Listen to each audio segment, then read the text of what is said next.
Hi to everyone.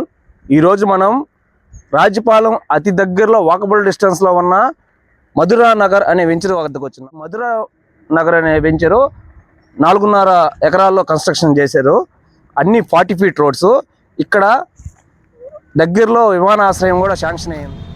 ఇక్కడ మీరు ఇల్లు కట్టుకోవాలంటే సరైన ప్లేస్ చెప్పవచ్చు. ఎవెన్యూ ప్లాంటేషన్, ఎలక్ట్రిసిటీ, డ్రైనేజ్ అన్ని సదుపాయాలు ఉన్నాయి. 24 అవర్స్ వాటర్ ఫెసిలిటీ ఉంటుంది. మనకు చుట్టూరు ప్రహరీ కూడా కట్టారు చూడండి. మనకి చాలా దగ్గరలో చూడండి, మీరు నేషనల్ హైవే NH-16 అంటారు. మరిన్ని డీటెయిల్స్ కావాలంటే కనిపిస్తున్న నెంబర్ని కాంటాక్ట్ అవ్వండి. ఈ ఫ్లాట్స్ మీ సొంతం చేసుకోండి.